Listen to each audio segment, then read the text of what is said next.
Hi.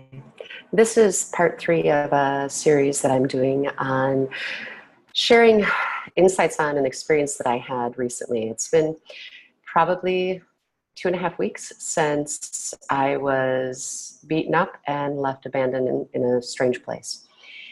And it's interesting because there's so much processing that you do when you go through. I think this is probably the most terrifying experience I've ever had in my life.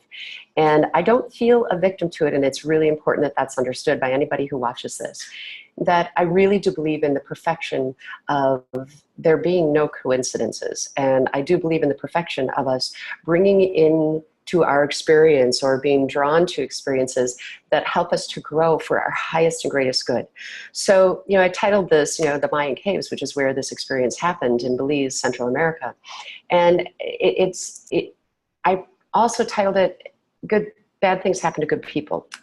And I really do believe that they do, and it isn't necessarily bad, even though it was painful and scary. So this part, I wanted to talk about the greatest thing that I learned, and it was about fear. And I want to share that this is the third experience in about 1.5 years that really brought me to my knees on the part of harmful experiences on the part of a masculine. And not saying men are bad by any means, but I also know that there's a lot of healing that needs to happen, in myself included.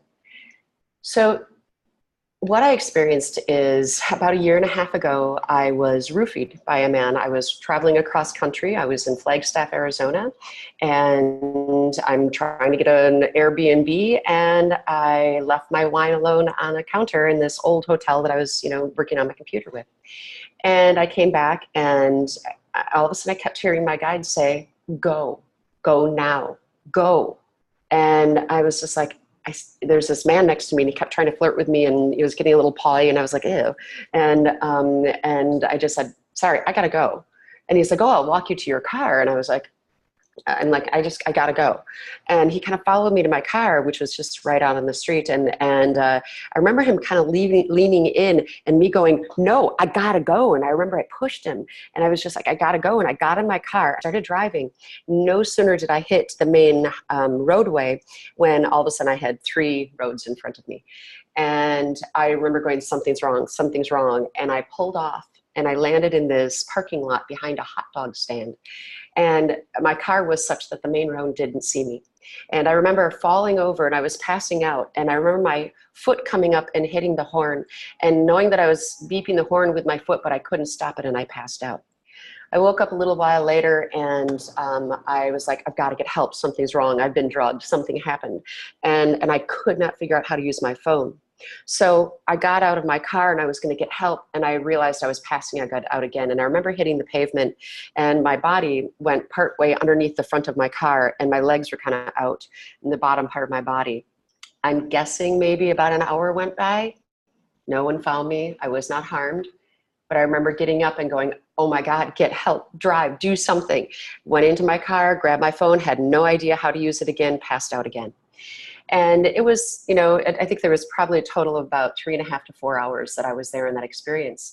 And I remember the feeling of terror, that I couldn't control my body, that I was completely and totally vulnerable, that I didn't know how to get help. I did end up in the hospital that night, and $7,000 worth of hospital bills later, I'm fine. And they did find out who this person was. And but it left me with, wow, what fear, being so vulnerable, and what kind of a man does that?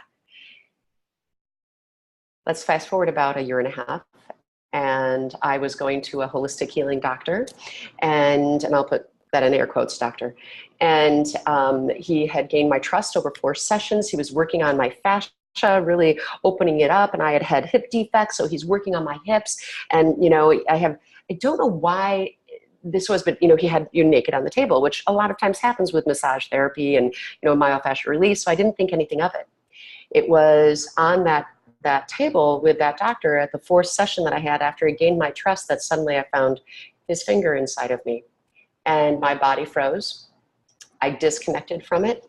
I actually couldn't speak. I was in complete and total terror, and it was such a violation And it was basically a sexual assault that I wish I could have stopped. And a lot of people have said to me, why didn't you say anything? I would have done something. Oh, really? Because I'm a pretty spicy little woman here. And I disconnected. I left my body.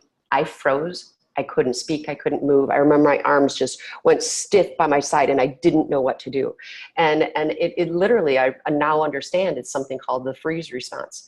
And I understand now why my clients who I have who have gone through sexual abuse or who have been sexually assaulted, why they can't scream. I understand now.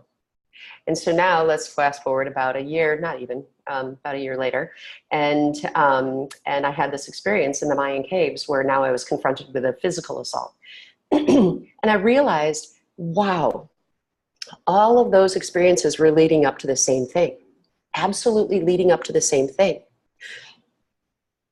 There is no fear left. There's no fear left.